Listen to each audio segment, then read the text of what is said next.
Sarah Martinez had always been different from the other recruits at Paris Island. While most of the women in her platoon came from suburban backgrounds, she grew up in the rough neighborhoods of East Los Angeles, where survival meant learning to fight before you could properly tie your shoes. Her father, a former Marine himself, had taught her that respect wasn't given, it was earned through blood, sweat, and an unbreakable spirit. The morning sun beat down mercilessly on the training grounds as drill instructor Gunnery Sergeant Robert Iron Mike Morrison surveyed his recruits. At 6'4" and built like a brick wall, Morrison had earned his nickname through 15 years of breaking down what he considered weak-minded individuals and rebuilding them into Marines. His cold gray eyes swept across the formation, lingering on Sarah with particular disdain. Morrison had been watching Sarah for weeks, noting how she consistently outperformed many of the male recruits in hand-to-hand combat training.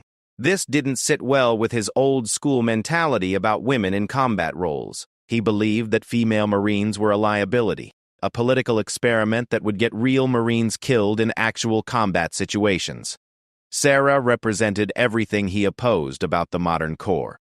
The training exercise that morning was supposed to be routine, basic defensive maneuvers against multiple attackers. But Morrison had other plans. He had been planning this moment for days, waiting for the right opportunity to prove his point about female Marines. In his twisted logic, he believed that by breaking Sarah publicly, he would demonstrate to the entire platoon why women didn't belong in combat roles. As the recruits formed up in the sandy training pit, Morrison called out the first scenario. 2 recruits would attack while 1 defended. Standard procedure called for controlled movements and specific techniques. But when Sarah's name was called as the defender, Morrison's lips curled into a cruel smile. "Martinez," he barked, his voice carrying across the training ground like a whip crack. "You think you're tough enough to be a Marine? You think you can handle what real Marines face in combat?" Sarah stood at attention, her dark eyes fixed straight ahead. "Sir! Yes, sir!" Morrison walked slowly around her, his boots crunching in the sand. The other recruits watched nervously, sensing something different in their drill instructor's demeanor. This wasn't the usual tough love they'd grown accustomed to. This felt personal and dangerous. "I've been watching you, Martinez," Morrison continued, his voice dropping to a menacing whisper that only she could hear. "Thinking you're better than the men in this platoon. Thinking you can do everything they can do." The morning heat was becoming oppressive, but Sarah didn't move a muscle. She had faced down gang members twice Morrison's size in her neighborhood. She had survived an abusive stepfather who thought women existed only to be controlled. This drill instructor, for all his bluster, was just another bully trying to break her spirit. Morrison stepped back and addressed the entire platoon. "Today we're going to see what our female recruit is really made of. Real combat doesn't follow rules.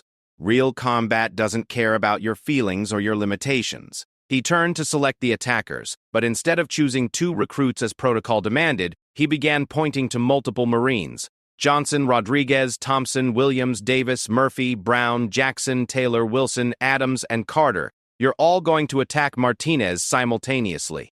Even the most seasoned recruits knew this was far beyond standard training protocol. 12 against 1 wasn't training. It was assault. Several recruits exchanged worried glances, but none dared speak up against their drill instructor's orders. Sarah felt her heart rate spike, but outwardly maintained her composure. She had been in situations like this before on the streets, where the odds were stacked against her, and survival meant thinking fast and fighting dirty. The difference was that this time, she was trapped within the military's chain of command, unable to simply walk away from the confrontation. Morrison noticed the concern among the other recruits, and his voice rose to address them. "This is what it means to be a Marine. When you're deployed overseas, the enemy won't fight fair. They won't follow rules of engagement. They'll come at you with everything they have." The 12 selected Marines looked uncomfortable with their orders, but military discipline ran deep. They had been trained to follow commands without question, even when those commands seemed wrong. They formed a loose circle around Sarah, their reluctance evident in their hesitant movements. Sarah quickly assessed her situation. The sandy training pit offered no escape routes. It was surrounded by concrete barriers designed to contain the fighting area. The 12 Marines surrounding her were all larger and stronger than she was, each one trained in the same combat techniques she knew. The smart play would be to go down quickly and hope Morrison would call off his demonstration before she suffered serious injury. But Sarah had never been one to take the smart play when it meant surrendering her dignity. Her father had taught her that a Marine never gives up, never gives in, and never lets anyone break their spirit. More importantly, she knew that every female recruit who came after her would be measured against whatever happened in this pit today. Morrison blew his whistle, signaling the beginning of what he assumed would be a quick and brutal lesson in female inadequacy. The 12 Marines hesitated for just a moment, their training warring with their consciences. But discipline won out, and they began to move toward Sarah, with the coordinated precision they had been taught. Sarah's mind raced as she calculated angles, distances, and opportunities. She knew she couldn't win a straight fight against 12 trained Marines, but winning wasn't necessarily the goal. Survival was. Proving that she belonged in the Corps was. Showing every person watching that women could fight with honor and courage even when facing impossible odds was what mattered. The first Marine, Johnson, approached cautiously from her front. Sarah could see the apology in his eyes, but she also knew that wouldn't make his fists hurt any less. Behind him, the others spread out to prevent her from focusing on just one attacker at a time. As Johnson moved within striking distance, Sarah made her first tactical decision. Instead of waiting for them to coordinate their attack, she would take the initiative and create chaos in their formation. She feinted left, then dove right, targeting the smallest gap between two attackers. The move caught them off guard, and for a moment she was through their line. But 12 sets of hands reached for her almost immediately. This was going to be the fight of her life, and Sarah Martinez was ready to show everyone exactly what a Marine looked like when pushed to their breaking point. The sand beneath their feet would soon be churned into a battlefield where one woman's determination would be tested against overwhelming odds, where every lesson learned on the streets of Los Angeles would be put to use, and where the true meaning of Marine Corps values would be written in blood and sweat under the unforgiving South Carolina sun. Sarah's breakthrough lasted only seconds before the 12 Marines converged on her position like a closing trap. Johnson recovered quickly from her feint and grabbed for her arm, but Sarah had learned long ago that when outnumbered, speed and unpredictability were her greatest weapons. She dropped low, sweeping Johnson's legs and sending him tumbling backward into Rodriguez, who had been approaching from behind. The collision bought her precious seconds, but Sarah knew she couldn't rely on luck alone. Her father's voice echoed in her memory from countless evenings spent training in their garage. When they expect you to fight like a lady, fight like a street warrior instead. Thompson lunged forward, attempting to tackle her around the waist. Sarah pivoted sharply, using his momentum against him by grabbing his outstretched arm and throwing him over her hip in a textbook judo throw. The move was so clean and powerful that Thompson hit the sand hard. The wind knocked completely out of him. Morrison watched from the sidelines with growing irritation. This wasn't going according to his plan. Sarah was supposed to be overwhelmed immediately, demonstrating her inadequacy to the entire platoon. Instead, she was making his hand-picked Marines look clumsy and unprepared. Williams and Davis approached from opposite sides, trying to coordinate their attack. Sarah recognized the pincer movement from their training exercises and knew she had to disrupt their timing. She charged directly at Williams, surprising him with her aggressive approach. At the last second, she dropped into a baseball slide, taking out his legs while simultaneously kicking backward at Davis. Her boot caught Davis in the solar plexus, doubling him over and leaving him gasping for air. Williams went down hard, his knee twisting awkwardly as he fell. For a moment, Sarah was clear again, but she could feel the fatigue beginning to build in her muscles. Murphy and Brown had learned from watching their teammates' mistakes. They approached more cautiously, forcing Sarah to come to them rather than allowing her to use their aggression against them. This was exactly the situation Sarah had hoped to avoid, a prolonged engagement where her smaller size and limited stamina would become decisive factors. Sarah feinted toward Murphy, then spun toward Brown, hoping to catch him off guard. But Brown was ready for her movement, grabbing her wrist and attempting to control her arm. Sarah used a pressure point technique her father had taught her, pressing hard against the nerve cluster in Brown's forearm. His grip loosened involuntarily, allowing her to break free. But the brief engagement had cost her momentum, and now Jackson and Taylor were closing in from behind while Murphy reset for another attack.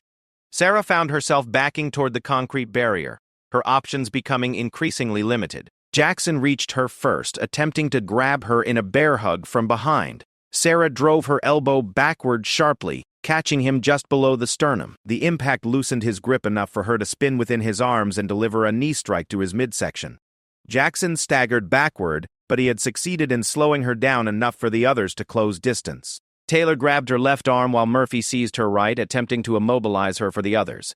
Sarah knew this was the critical moment. If they successfully pinned her, the fight would be over. She used a technique she had learned from her childhood martial arts training, dropping her full body weight suddenly and using the surprise to break their grips.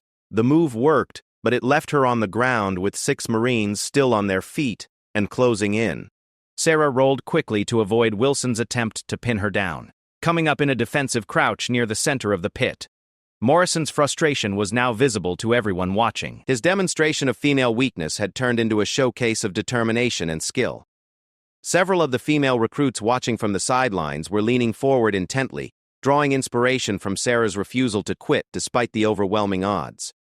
Adams and Carter approached together. Having learned from their teammates' individual failures, they moved with coordinated precision, forcing Sarah to divide her attention between multiple threats. Sarah recognized that her strategy of taking them on individually was no longer working. She needed to adapt or be overwhelmed. Drawing on her street fighting experience, Sarah decided to embrace the chaos rather than try to control it. She charged directly into Adams and Carter, accepting the impact of their initial strikes in exchange for getting close enough to inflict damage of her own. Adams's punch caught her in the shoulder, spinning her partially around, but Sarah used the rotation to generate power for an elbow strike that caught Carter in the ribs. She felt the solid impact and heard his grunt of pain as he staggered backward. But the exchange had cost her. Adams's follow-up punch glanced off her jaw, and she could taste blood in her mouth. Her left shoulder throbbed where his first punch had landed, and she could feel her movements becoming slightly less crisp. Johnson and Rodriguez had recovered from their earlier encounters and were approaching again, along with Thompson, who was moving gingerly but still functional. Sarah realized that her tactics of elimination weren't working. The Marines she had taken down were recovering faster than she could incapacitate new ones. Wilson made his move while Sarah was focused on the approaching group, grabbing her from behind in a chokehold.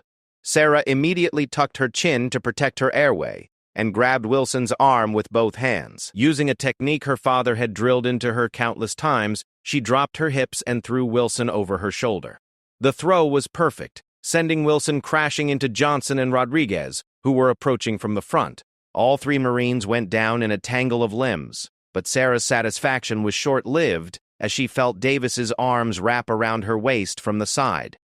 Davis lifted her off the ground, attempting to slam her down into the sand. Sarah wrapped her legs around his waist and used her weight to pull him off balance. They both went down, but Sarah managed to land on top, immediately delivering short punches to Davis's exposed ribs before rolling away. Murphy had been waiting for exactly this opportunity. As Sarah rolled away from Davis, Murphy dove forward, catching her ankle and dragging her backward. Sarah tried to kick free with her other leg, but Brown had joined the attack, grabbing her other ankle. For the first time since the fight began, Sarah found herself truly trapped. The 2 Marines had solid grips on her legs, and she was on her back in the sand with several other Marines closing in. This was the moment Morrison had been waiting for, the moment when superior numbers would finally tell. But Sarah Martinez had grown up in situations where surrender meant destruction. Every fiber of her being rebelled against the idea of giving up, even when facing impossible odds. She might go down, but she would go down fighting with everything she had left. Drawing on reserves of strength she didn't know she possessed, Sarah executed an explosive sit-up, reaching forward to grab Murphy by his uniform shirt.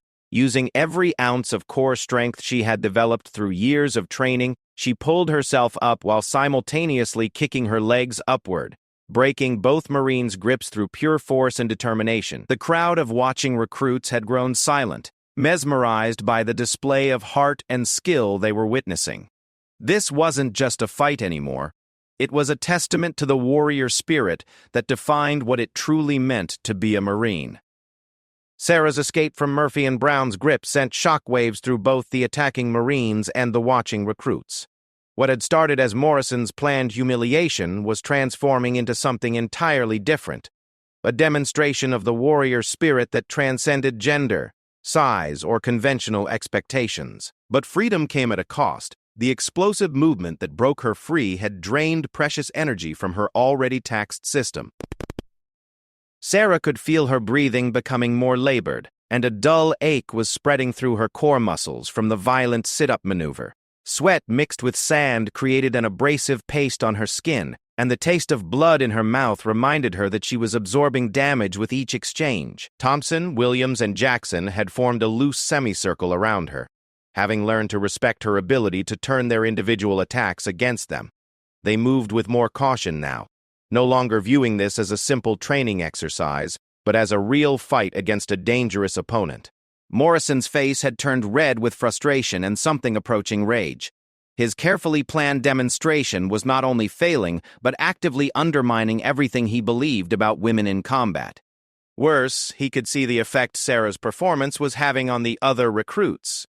The female Marines were standing taller, their faces showing pride and determination rather than the intimidation he had hoped to instill. Sarah assessed her situation with the cold calculation of someone who had faced life-or-death scenarios before. 7 Marines were still actively engaged, with the others either temporarily incapacitated or hanging back to look for openings. Her left shoulder was definitely damaged, not broken, but painful enough to affect her reach and power on that side. Her ribs ached from various impacts, and she could feel the beginning of what would become spectacular bruises. But she was still standing, still fighting, still proving that heart and skill could overcome raw size and numbers, at least for a while longer. Thompson made the first move of this new phase, approaching with a measured boxer's stance rather than the rushing attacks that had characterized the early fighting.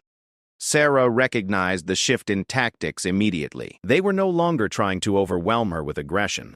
They were settling in for a technical fight designed to wear her down systematically.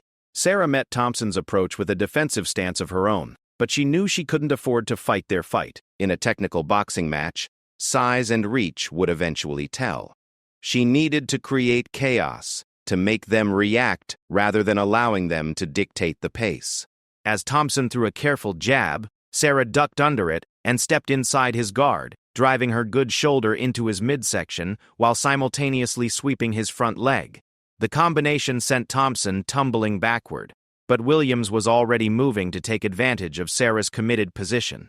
Williams's punch caught Sarah in the ribs, a solid shot that drove the air from her lungs and sent lightning bolts of pain through her torso.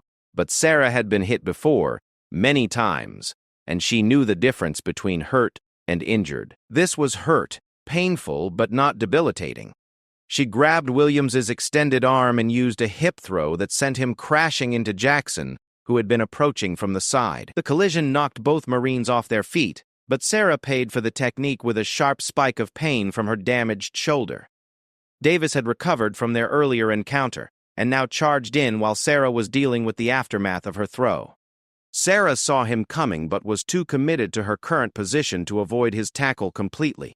Davis's shoulder drove into her midsection, lifting her off her feet and driving her backward toward the concrete barrier. Sarah knew that being slammed into the concrete could end the fight immediately, either through injury or by putting her in a position where the other Marines could pin her down. As Davis drove her backward, she wrapped her arms around his head and twisted her body sharply to the side. The move redirected their combined momentum, sending them both crashing into the sand, parallel to the barrier rather than into it. Sarah landed hard, but managed to roll away before Davis could establish control. However, the impact had aggravated her rib injury, and she could feel her mobility decreasing slightly with each major collision. Rodriguez and Wilson had regrouped and were approaching together, having observed the earlier fights and learned from their teammates' mistakes. They moved with the coordination of Marines who had trained together extensively, using hand signals to coordinate their approach without verbal communication. Sarah recognized the tactical sophistication of their movement and knew she was facing her most dangerous challenge yet. These weren't individual Marines making individual mistakes. This was a coordinated attack by trained fighters who had learned to anticipate her countermoves. Rodriguez feinted left while Wilson moved right, forcing Sarah to choose which threat to address first. She chose to attack Rodriguez's feint, gambling that he was the primary threat. Her gamble paid off, as Rodriguez was indeed preparing the main attack, and her sudden charge disrupted his timing. But Wilson's role hadn't been to attack, it had been to drive Sarah directly into Rodriguez's waiting strike. As Sarah committed to her charge, Wilson adjusted his angle to herd her into the perfect position for Rodriguez's counterpunch. Rodriguez's uppercut caught Sarah cleanly under the chin, snapping her head back and sending her staggering backward. Stars exploded across her vision, and for a moment she wasn't sure which way was up. The punch had been perfectly timed and delivered with full power. Exactly the kind of shot that ended fights. Sarah's legs wobbled, and she could hear Morrison's satisfied grunt from the sidelines. This was what he had been waiting for. The moment when superior size and strength would prove decisive. Several of the attacking Marines slowed their approach, expecting Sarah to go down from the massive uppercut. But Sarah Martinez had been hit harder than this by gang members wielding baseball bats. She had survived beatings that would have hospitalized most people, and kept fighting when any reasonable person would have stayed down. Rodriguez's punch hurt badly, but it wasn't enough to break the spirit that had carried her through 20 years of life in one of America's toughest neighborhoods. As her vision cleared, Sarah saw the Marines approaching more confidently, believing the fight was essentially over. Thompson was moving in from her left, Williams from her right, and Jackson was approaching straight ahead. Behind them, the others were positioning themselves to finish the job.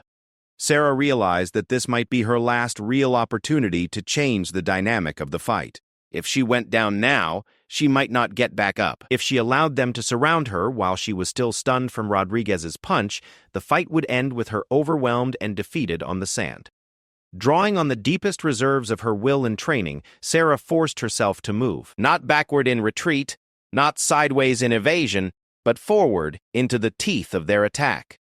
The move surprised everyone, Marines and spectators alike, because it violated every tactical principle they had been taught about fighting when outnumbered and hurt. But Sarah wasn't fighting according to their tactical principles. She was fighting according to the law of the streets, where sometimes the only way to win was to be more willing to get hurt than your opponent was to hurt you. Her charge caught Thompson completely off guard. He had been approaching cautiously, expecting to find a wobbling, defeated opponent. Instead, he found himself facing a woman who seemed to grow more dangerous as the fight progressed, whose spirit appeared to feed on adversity rather than being broken by it. Sarah's shoulder drove into Thompson's solar plexus with every ounce of force she could generate. The impact lifted him off his feet and sent him crashing into Williams, who had been approaching from the side.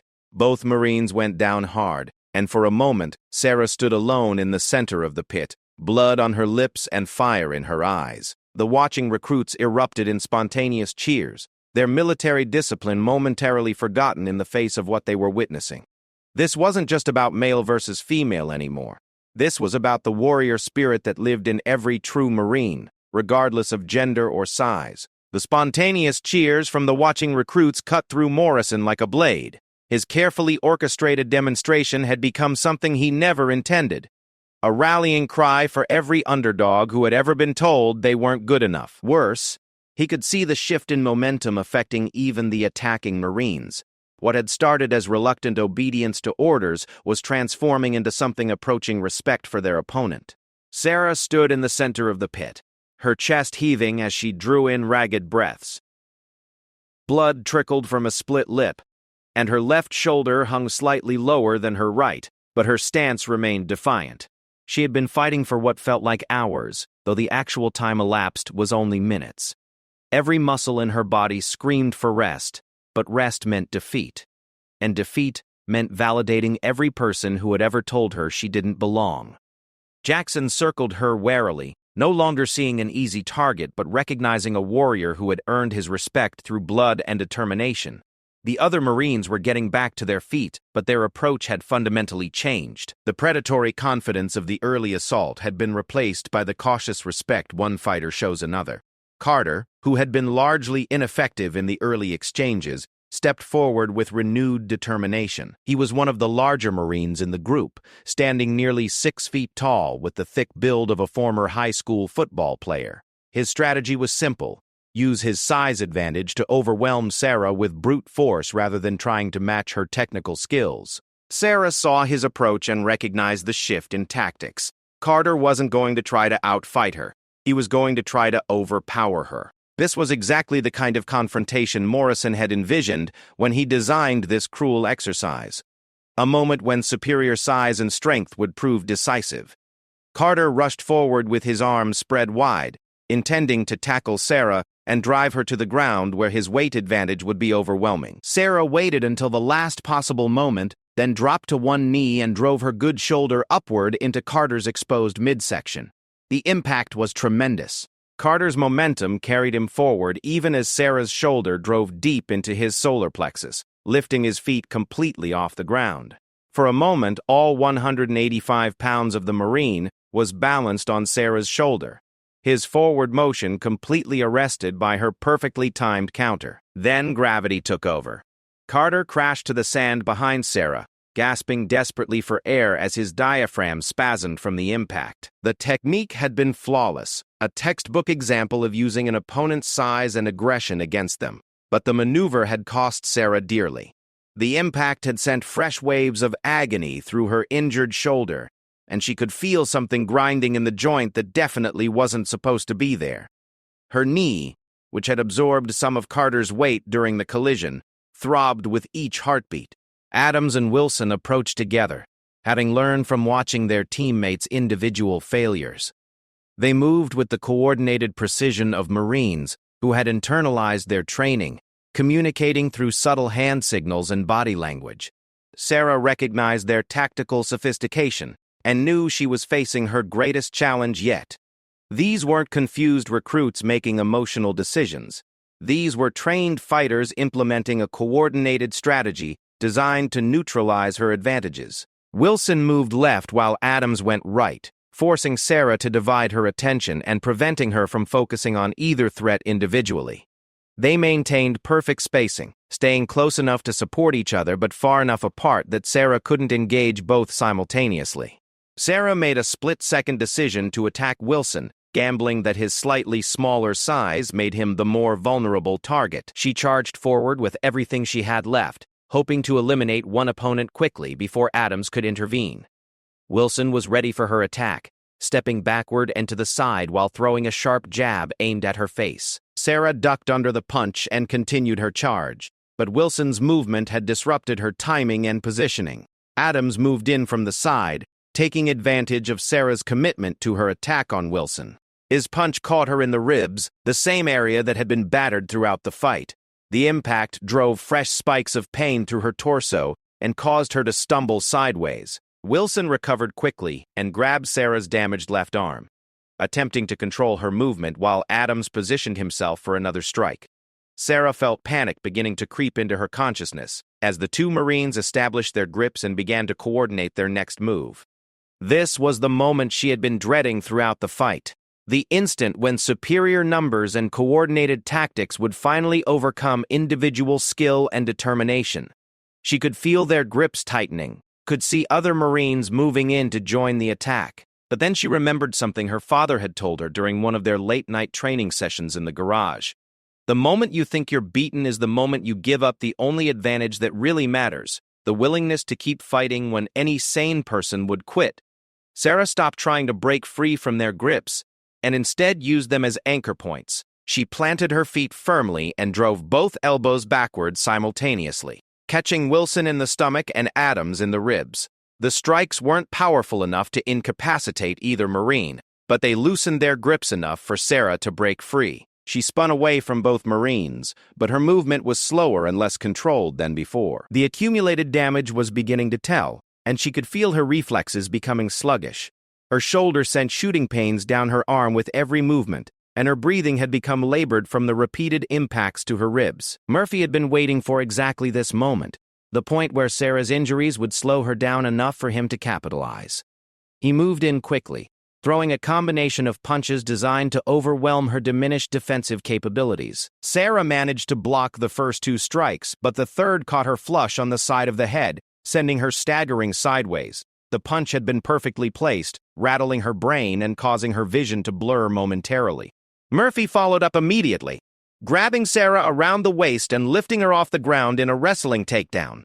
Sarah wrapped her legs around Murphy's waist and used her weight to pull him off balance, but she lacked the strength to complete the counter technique. They both crashed to the sand with Murphy on top, his superior weight pinning Sarah beneath him. For the first time since the fight began, Sarah found herself in a truly disadvantaged position, with no immediate escape route. Murphy attempted to pin her arms while the other Marines closed in to help finish the fight.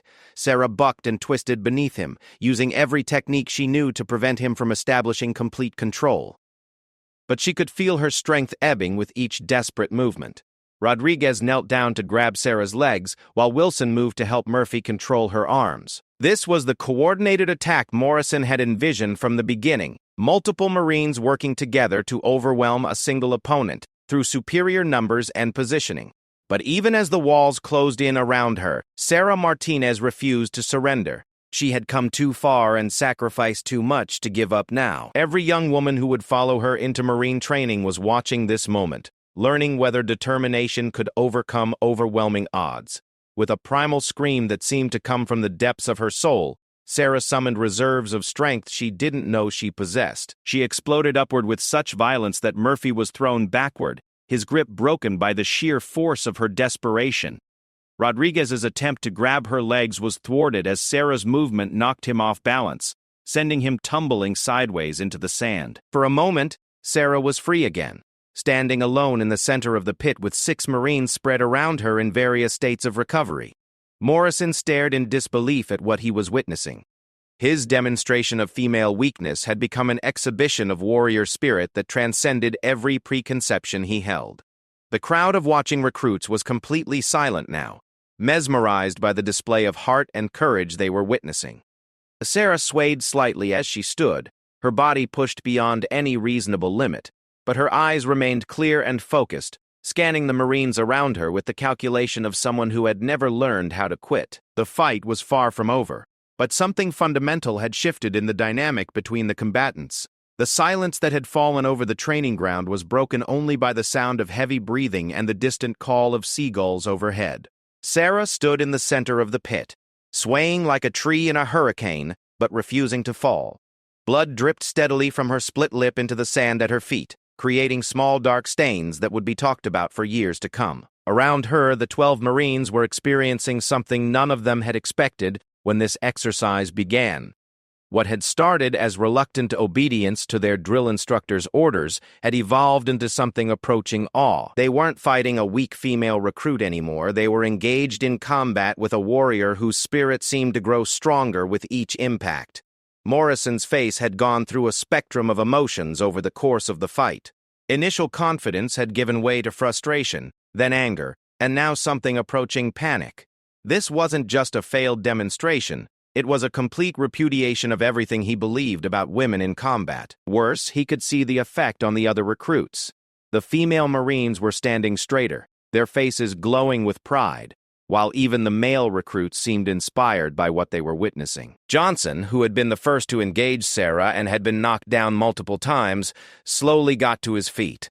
There was no longer any reluctance in his movements, no hesitation about following orders. He was standing up because he recognized he was in the presence of something special, a fighter who embodied everything the Marine Corps claimed to value about courage, determination, and never giving up.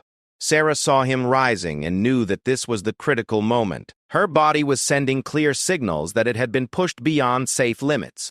Her left shoulder was certainly dislocated or severely damaged. Her ribs felt like someone had taken a sledgehammer to them, and her head still rang from the various impacts she had absorbed. But she also knew that surrender now would validate every doubt that had ever been expressed about women in combat. Every female recruit who came after her would be measured against this moment. Every Marine who had ever wondered whether women could truly be counted on in life-or-death situations would remember whether she had quit or kept fighting. The choice was really no choice at all. Johnson approached differently than he had in the early exchanges. There was respect in his movement now, the careful approach of one warrior acknowledging another. He threw a measured jab, testing Sarah's remaining defensive capabilities rather than trying to overwhelm her. Sarah slipped the punch with minimal movement, conserving energy while maintaining her defensive positioning.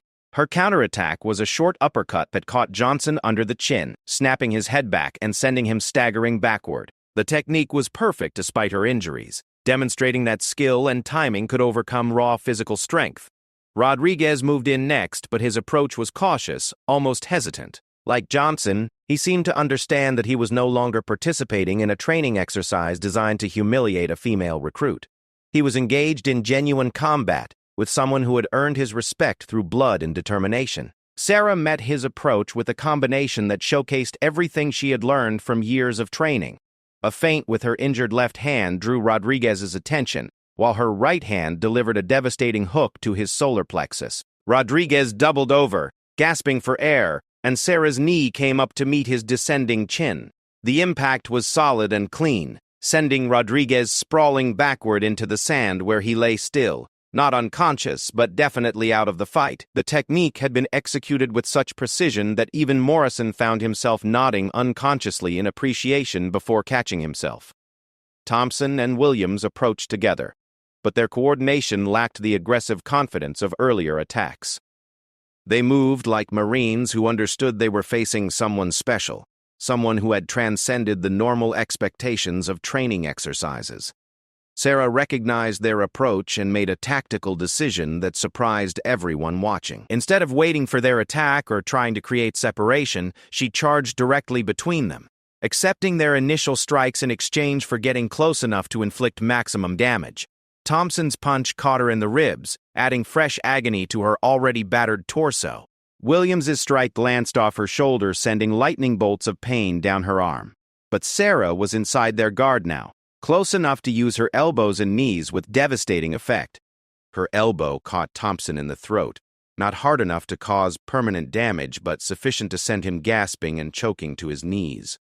Her knee drove into Williams's midsection with such force that it lifted him onto his toes, his face turning white as the air was driven from his lungs. Both Marines went down hard, leaving Sarah standing alone again in the center of the pit. Around her, 8 Marines remained on their feet, but something fundamental had changed in their posture and approach. They no longer moved with the confidence of superior numbers overwhelming a weaker opponent. They approached with the respect accorded to a dangerous adversary. Davis stepped forward, his movements slow and deliberate. He had been watching the entire fight, studying Sarah's techniques and timing, looking for weaknesses he could exploit. But what he had seen was a fighter who seemed to get more dangerous as the fight progressed, whose spirit fed on adversity rather than being broken by it. Sarah and Davis circled each other like professional fighters, each looking for an opening, each respecting the other's capabilities. When Davis finally attacked, it was with a combination of punches designed to test Sarah's defensive reactions rather than end the fight immediately. Sarah deflected his strikes with minimal movement, her defensive technique still crisp despite the accumulated damage. Her counters were equally measured, precise strikes aimed at specific targets rather than wild swings born of desperation. The exchange went on for nearly a minute, a technical boxing match that demonstrated both fighters' skills. But gradually, Sarah's superior conditioning and technique began to tell. Davis's movements became slightly slower, his defenses less tight, his attacks less coordinated. Sarah's finishing combination was a thing of beauty. A feint with her injured left hand drew Davis's guard up, exposing his ribs to a devastating right hook. As Davis doubled over from the body shot, Sarah's uppercut caught him clean under the chin, lifting him off his feet and sending him crashing backward into the sand. Davis hit the ground hard and stayed down, not unconscious but clearly unable to continue. Sarah stood over him for a moment, breathing heavily, before turning to face the remaining Marines. Wilson, Murphy, Brown, Jackson, Taylor, Adams, and Carter formed a loose semicircle around her. But their posture had changed completely from the beginning of the fight. They stood not as aggressors preparing to overwhelm a victim, but as fellow warriors acknowledging someone who had proven herself in the most fundamental way possible. Morrison stared at the scene in complete disbelief. 7 Marines down, unable to continue fighting. 1 woman standing in the center of the pit, battered and bleeding, but unbroken. This wasn't what he had planned, wasn't what he had expected, wasn't what his worldview could accommodate. The remaining Marines looked at each other, then at Sarah, then at their fallen comrades. Some unspoken communication passed between them, and gradually, one by one, they began to step backward, moving away from the center of the pit. Wilson was the first to speak, his voice carrying clearly across the training ground. "Ma'am," he said, using the respectful address reserved for officers. "We yield." The words hung in the air like a challenge to everything Morrison believed about military hierarchy, about women in combat, about the natural order of things. But as he looked around at the faces of his recruits, both male and female, he saw nothing but respect and admiration for what they had witnessed. Murphy nodded his agreement with Wilson's declaration. "Ma'am, you've proven your point. You belong here." One by one, the remaining Marines echoed the sentiment, their voices joining together in recognition of what Sarah had accomplished. Not victory in the traditional sense.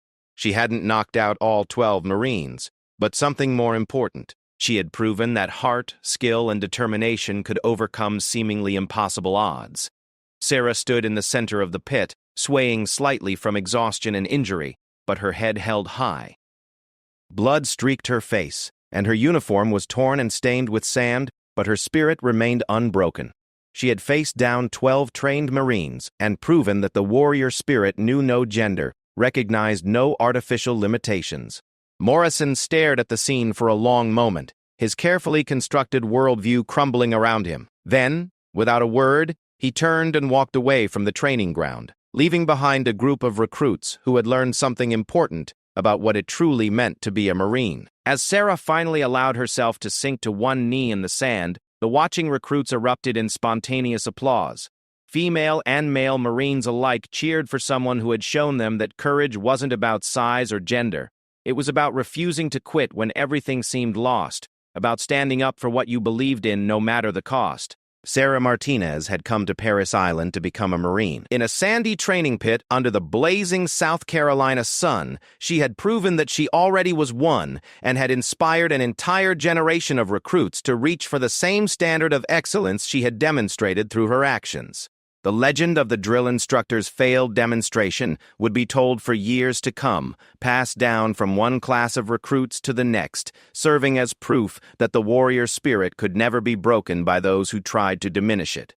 And at the heart of that legend would always be the image of one woman standing alone in a pit of sand, bloodied but unbroken, proving that Marines are made not by their physical attributes but by the size of their hearts and the strength of their spirits.